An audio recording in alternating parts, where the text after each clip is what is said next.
The healing vine. In love and hope you'll find the cure. Revealed in time.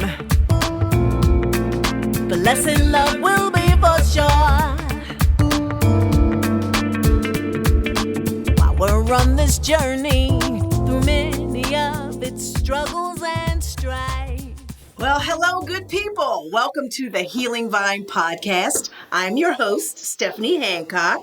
And if this is your first time tuning in, welcome. If this is not your first time, welcome. I'm just so excited to have you here. Please click the like and subscribe button as we add new content every week. Now, as you know, I know a lot of things. However, I don't know everything. So when I don't, I always leverage just experts in their field. In which case, my guest today, Ms. Nadine Cornish, I gotta tell you, she's a phenomenal speaker, writer, champion, advocate, and she is the founder of the Caregivers Guardian. Yes. Did I say that right? You said that right.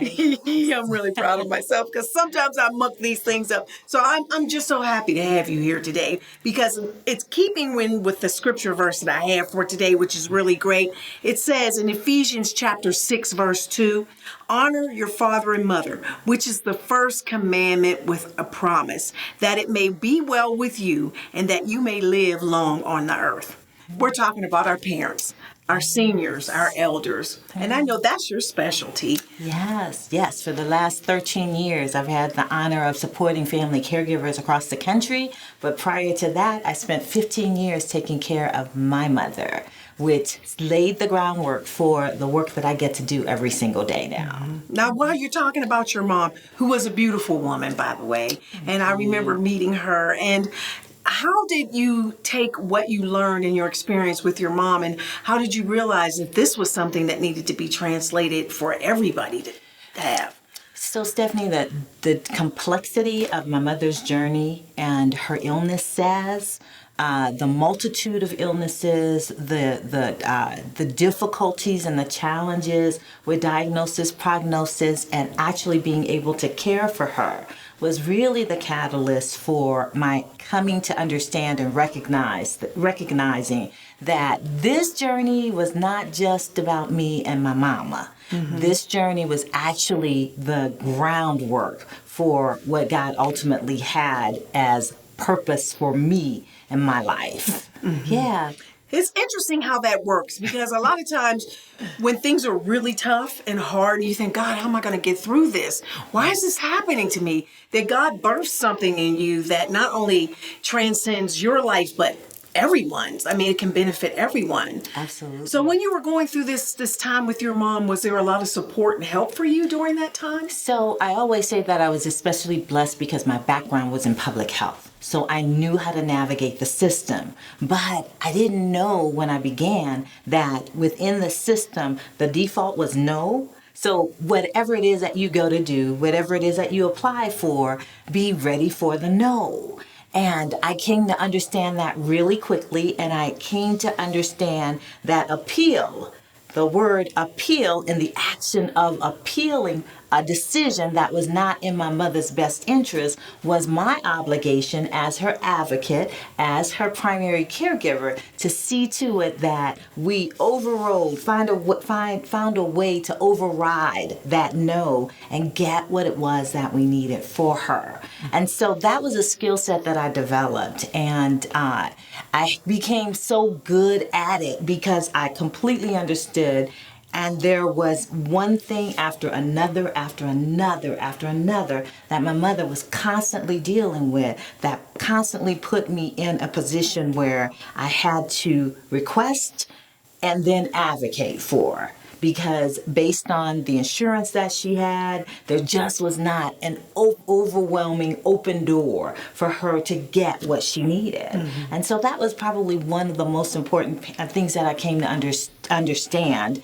And in the work that I do with caregivers across the country, it's one of the most important things that I teach to my caregivers. Mm-hmm. How often do people just not know? 98% of the time. until it happens to you. Absolutely, because there is no other circumstance that prepares you for this, right? First of all, the idea of having to take on the responsibility of caring for the person who's always taking care of us, right? That's almost like an oxymoron. It doesn't quite compute because they've always been capable and competent and amazing, and they've had the answers, and they've always known what to do. But when they become vulnerable and are in need of being supported by their adult children, then I feel like we are compelled to step up to the plate. It is our responsibility, it is our honor, and it's the reason why we're here. We are here to take care of each other. And hopefully, you might not ever have a situation where you have to take care of a parent, but the responsibility of caring for the people in your lives, that onus is on us. I think it's one of the most important things that we are here to do. And it's a loving thing to do. Absolutely. Because when you think about it, as we enter our legacy years, if your parent's still alive, 8 out of 10, you're probably going to take care of that parent for whatever reason. And I find, my mom's in her 80s, and, a situation occurred recently where I thought, well, this may actually be something. What am I going to do? What is the first thing that someone who finds themselves taking care of a parent, what's the first thing they should do? The first thing, Stephanie, is have a conversation with your loved one. Find out what it is that they want, right? What's in place. Do you have long-term care insurance, Mom? Is that something that you invested in when you were working, right? That's a really important question. I can't tell you the number of clients that I've worked with over the years who waited too late and found out, we do have that insurance available. Long-term care insurance will allow you to access resources that will help you support your loved one. It will help you with home health care. It can help you with placement if and when that becomes a necessity.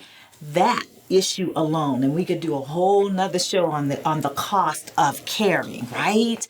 It is astronomical. Yeah. If you haven't planned to put about $100,000 a year aside for the care of a loved one, then you are not ready. Oh my goodness. Well, that's probably 90% of people. 95% of people. Yeah. I mean, we're all working, and those of us who are entering our retirement years, I mean, we haven't really prepared for that too much because we're going to live forever. But if an inevitable health crisis occurs, we're going to be totally caught off guard. And if we don't have, people think, well, Medicare, Medicaid should take care of that, right? Okay, so Medicare, FYI, does not cover the cost of long-term care, okay?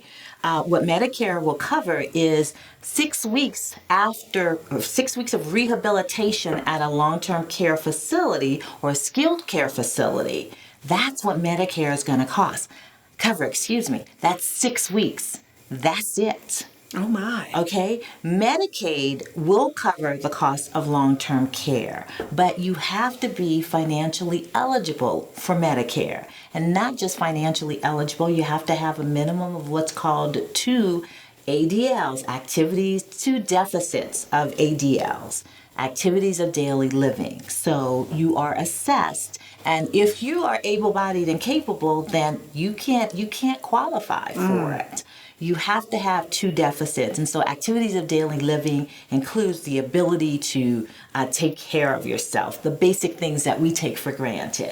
If you can't dress yourself, if you can't prepare a meal for yourself, if you're unable to be left alone because of maybe cognitive impairment, right?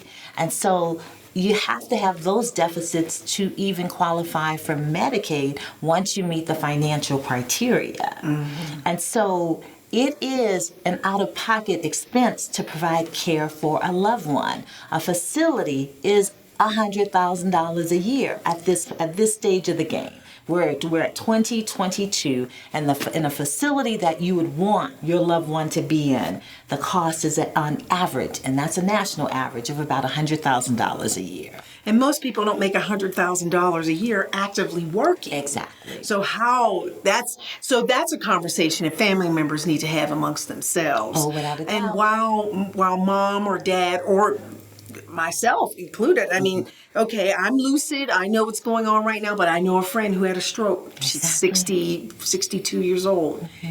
Can't make any decisions for herself now. So, there's no really statute of like, okay, you're going to be 90 now. It can happen at 60. It can happen at 40. You need to probably have a plan in place. Exactly. At some point. So having that conversation is where you start, because you want your family to have an idea of what you want care to look like when life happens. Because the bottom line is, life is going to happen. And it typically happens when we least expect it, right? And so if you've had that conversation and then you put in writing, and that's really key and important, that you put in writing your plan in terms of what you want to have happen, how you want to be cared for. I can't tell you the number of families that I've worked with, and the assumption was always, okay, I'm the one who's going to take care of mama. Well, did mama sign off on that? Is that what mama wants, right? And there have been a number of times when the parent has made it very clear, I do not want to live with my adult children. For good reason, right? Based on the relationships, based on the dynamics. And then there are parents who have just made the decision that that is not a responsibility or quote unquote burden that they want to put on their loved one. My mama, when I was 7 years old, I say my mama started preparing me. She was like, my mother was a caregiver for a period of time. And she was like, under no circumstances do I ever want to go into a facility. And as a child, I heard that and I internalized that.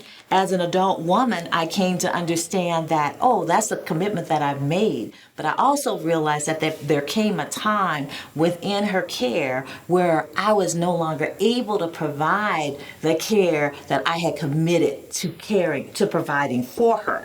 It was like, okay, I'm going to need help here. And I recognized that. And I was, my husband, I'm very, very fortunate to have the quality of husband that I have in terms of his level of commitment and support and supporting me and caring for my mom. How often are caregivers male?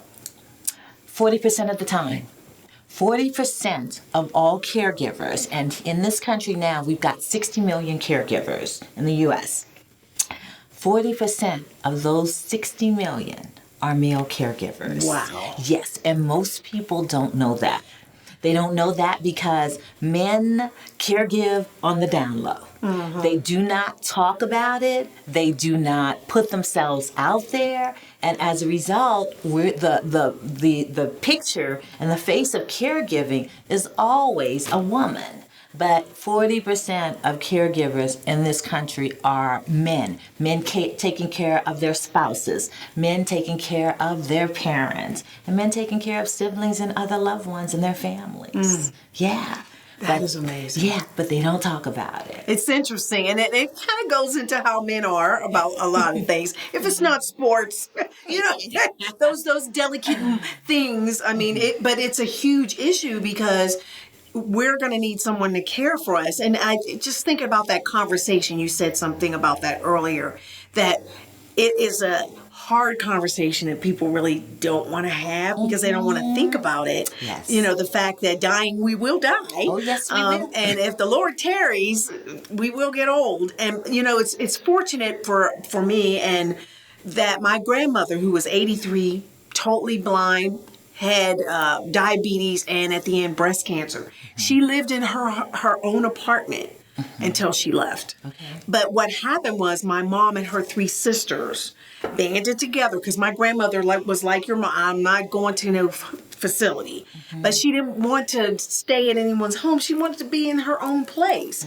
And so they, had a routine. My mom took lead because she was an RN and her sisters were LPNs. And so they kind of took turns making sure my grandmother had her meds, that she was eating, that she got up out of bed and, moved around to the extent that she could, being totally blind. So do you find that is a scenario that people Or is it a family dynamic situation? Oh, so I love that your mom and her sisters did So you that. have 3 sisters. Yeah, so that was a commitment that they made, right? And oftentimes, because of family dynamics, it's really hard to get everybody on the same page. But that's why it's so important to talk about it before it happens, right? So that we can put a plan of action in place and everybody can start having the tough conversations based on your circumstances, based on the fact that, your sister, you might have a sister who lives in California. Right. Or a sister in New York. And the primary person and the person closest to mom or dad is around the corner, right? And the person closest and nearest typically bears the brunt of the responsibility. But if you're having the conversation prior to, then the question becomes, well, sis, I know you're in New York and I understand that you can't get out here as frequently as you might like, but what's your commitment around coming on a regular basis to support mom or support dad and to contribute to the caregiving process, right? And I tell people all the time in my family mediation, Stephanie, is that there are 2 things that you can bring to the table: your resources or your time. So if you're not available because you're long distance or you're not available because career, family, and other factors are pulling at you, then your resources are needed because the primary caregiver must be supported. Right? And all too often, Stephanie, and I often share that one of the reasons why I'm 13 years at this is because I really committed myself to the idea that I really want to help caregivers thrive and live. And I want to help reduce the number of caregivers who literally die before the person they're caring for. Oh my goodness. And that reminds me of respite care for the person. Yes. Because when you said that, I'm thinking of a person who gives all their energy and all their time to caring for their loved one, that they literally shrivel up because they're exhausted and they don't have a lot of support. How important is it, and it's to state the obvious, for respite care for a caregiver? So let's explain what respite care is, right? Respite care is time off, time away for the primary caregiver so that they're able to restore, rejuvenate, and revitalize themselves, right? And so I always say that the family unit and the community is responsible for supporting that caregiver to ensure that they take that respite care. Because caregivers tend to be individuals who are a tad hard-headed. They tend to know it all, and they can't see the warning signs. It's hard for them to see that they themselves are now in need of a break, that they need to stop, that they need to step away from the circumstances in order to just have time to focus on themselves. I can't tell you, especially during this incredible season of COVID, right? The number of caregivers who didn't go to the doctor at all. Okay, out of fear, period. The routine appointments and checkups, those were not done because they wanted to stay away from the doctor's office, right?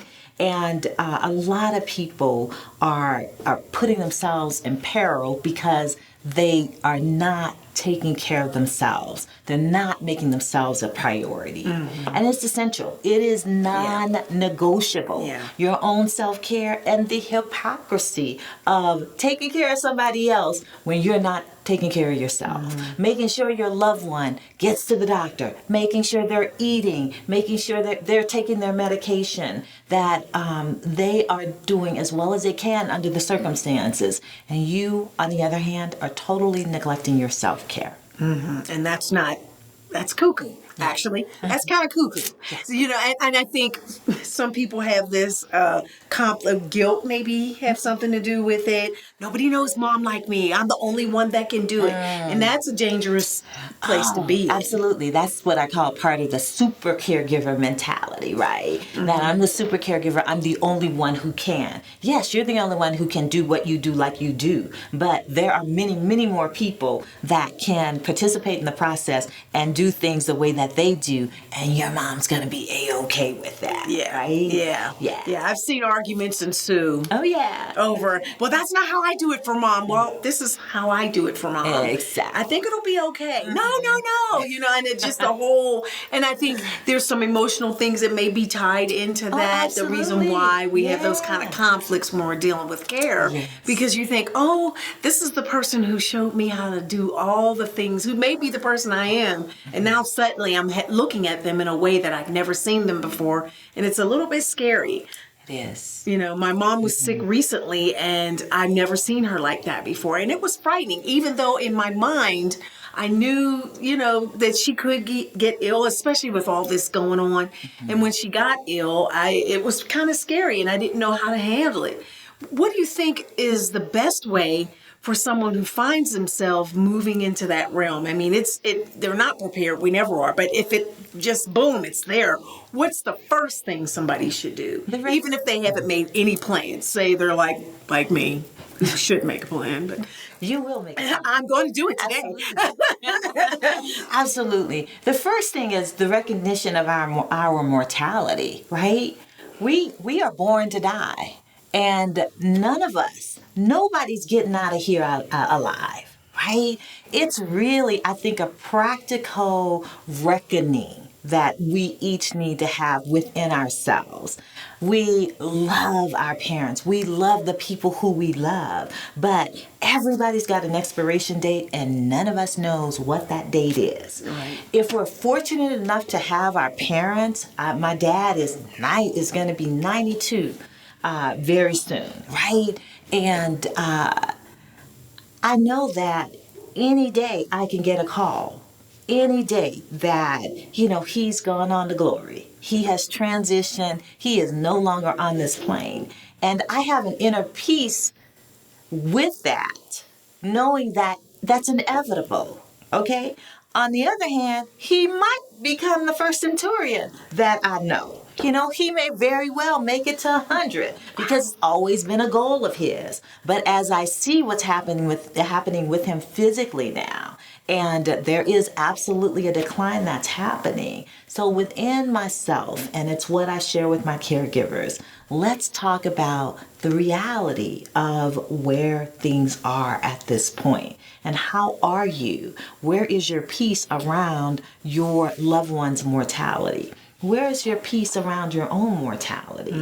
Are you living life every day so that if tomorrow is the day, you're A-okay with it, right? And I think really and honestly, Stephanie, that when we start there, we have a firmer foundation on reality, on the thing we don't like to talk about. Right. We don't, we know it happens. But we don't want to. Denial is a river in Egypt.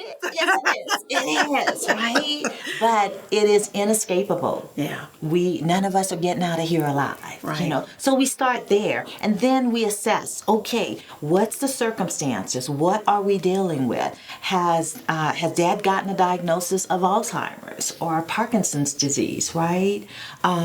What is the prognosis and what is the time frame likely that we're going to have to contend with? Because with those diagnoses in particularly, there is no cure, and so things are not going to get better. And so really getting real with ourselves and with our loved ones, especially our family members, around what is care going to look like for our loved ones. And if you don't have that $100,000 saved, then it's for a year's worth of care in a facility. Then how are you actually going to manifest care for someone who ultimately is going to need 24/7 care, and the resources aren't there. So back to the things we used to do: multi-family generational living. Right. We take care of our own. Right. We put a plan into place so that we pool resources so that we can have a home health aide come in to support our loved one.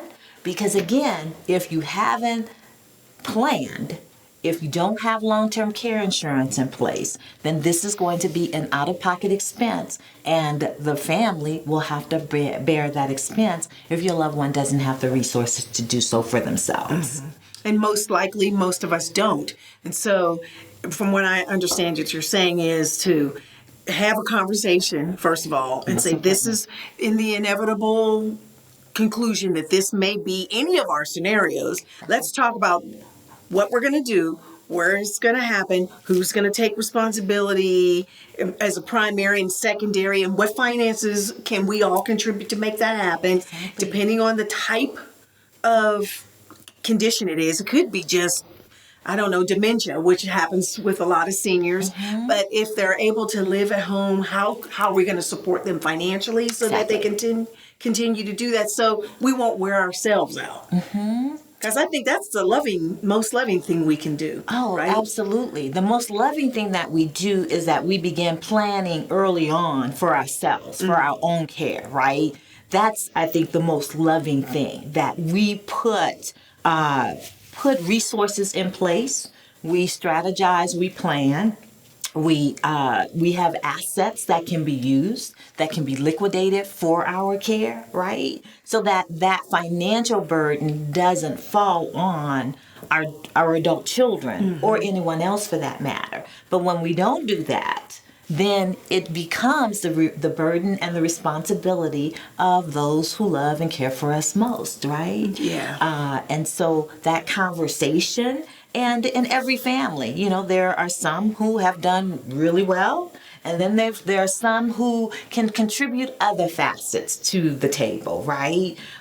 So in many instances, when there's an individual who is not on a career track and the demand becomes for a full-time caregiver, that person sometimes steps up to the plate and says, this is what I can do. The family will pool resources and make sure that person is compensated, because it is a job caring for a loved one. And even when it's a family member, I absolutely advocate for compensation for that individual, because they are not able to work in many instances and earn a living. And so pooling resources, if there are assets that are available, then absolutely compensating that primary caregiver is it's essential. Yeah, because I think when people are feeling stressed financially, it can tend to cause a lot of unnecessary hardship and heartburn for that person. And I think it pulls up things that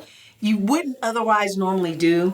But if you're feeling stressed and I left my career to take care of mom and you guys aren't helping me. I mean, I can hear that scenario happening. It happens every day, right? And how often are you able to direct people towards resources, services, and help them be advocates for themselves? So that's a daily thing that I do, and it's part of the mission of TCG, the Caregivers Guardian, to make sure that individuals are empowered with information, and they have access to the resources that's going to make the load a little lighter as they traverse this journey. Caregiving has absolutely been the honor of my life in caring for my mother, but it was the hardest thing I had ever done, and the greater honor is now supporting other caregivers, family caregivers, as they traverse the journey. Because number one, hindsight is always 20/20. So I'm so much better able to support individuals. And with 13 years of experience now, it's a myriad of different family dynamics and experiences and circumstances that I've been able to address, learn from, and help families navigate, right? And so it's not easy, and I'm not going to ever pretend or paint a rosy picture that it's easy. It's not easy, because the most important thing that you have to remember that the caregiving journey is doing It is happening to you to change who you are. To change who you are. You don't get to stay who you were when you entered into the caregiving journey. It's designed to change you. You are designed, you are expected. It will carve and mold you into a more empathetic, loving, caring individual, right? A more insightful individual, an individual who's more present with their loved ones, with what it is that they are here to do in this life, right? And so it's a metamorphosis that's happening. And so that ain't easy, because change It's never easy. We never don't easy. want to do it. No, we're good. We think we are good as we are. And caregiving, more so than any other experience other than parenting, I would say, right? But in so many ways, there's so many correlations. But it is designed to change who you are. It's not unlike our whole walk in faith. I mean, because when you look at it, every time you come up against a hard struggle, something that buffets you, you inevitably change. You must change in order to adapt and to grow. And if you don't grow, you're dead. And so you're moving forward. And like you said something that I thought was so beautiful, it changes the level of your capacity to be compassionate and loving and caring and just all those things that you thought you were until the rubber actually met the road. Exactly. And you're dealing with an 84-year-old baby, really. I mean, you know, your parent, this is the person who taught you how to tie your shoe. Yes. Now you might be teaching them how to tie their shoe. Exactly.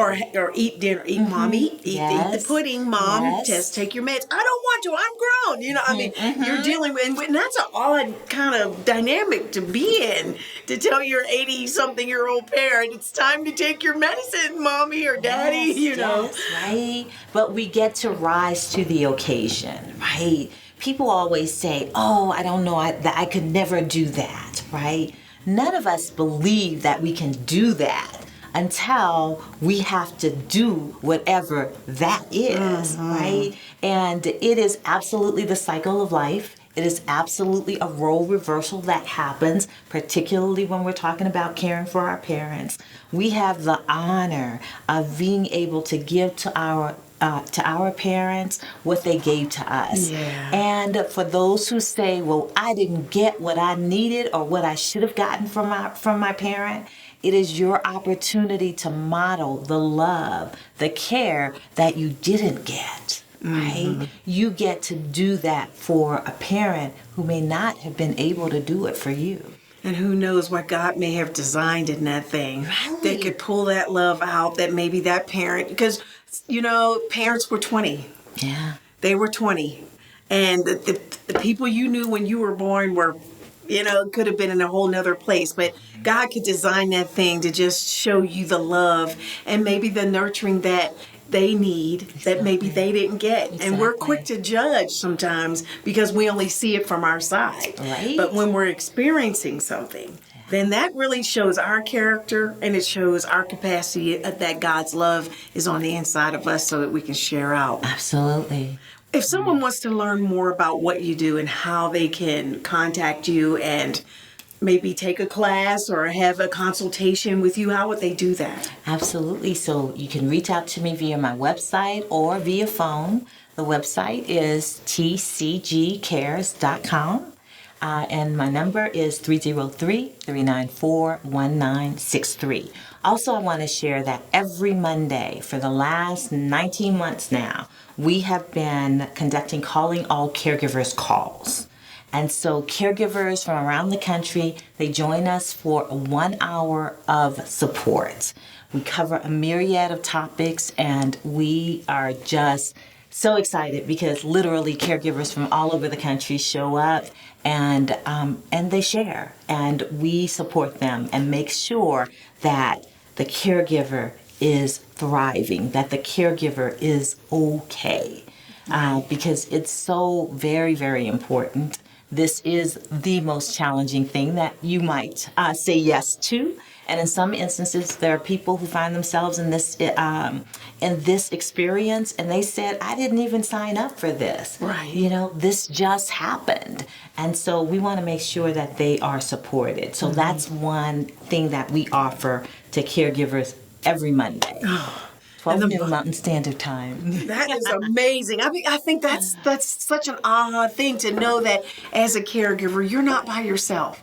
You're not alone. There's so much help and so many resources out there for you to take advantage of, and you just need to reach out for them. And it's okay to say, I don't know what I don't know. Yes, absolutely. Nadine, this has been so great. Thank you so much. We're going to put Nadine's information in the below comments. Please, if you have an anecdotal story you want to share, if you want to reach out to Nadine, we'll put that information down below too. Reach out to her. Don't do this by yourself. You have so many people who love and support you and want to help you. Is there anything wonderful you want to leave with our audience before we go today? I just want to say thank you so much for having me. I'm so excited for your podcast journey. And I just want to say to any caregiver or anybody who's listening, first of all, sooner or later, we are all caregivers. And it's so important to be able to prepare for that reality and that possibility of what will this look like. Have the conversation. Determine what is it that you can bring to the table. It's either your time or your resources. But we have an obligation to take care of the people in our lives that we love. And our children are watching us. Because there, but for the grace of God, will be you. Could be you. Yes. So, yeah. Thank you so much, Nadine. You're just a blessing. Thank you so much. Thank you, Stephanie. Yes. And so until next time, may the Lord bless and keep you. May his face shine upon you. And may he keep you in his perfect peace as your heart and your mind are stayed on him. God bless you. Thank you.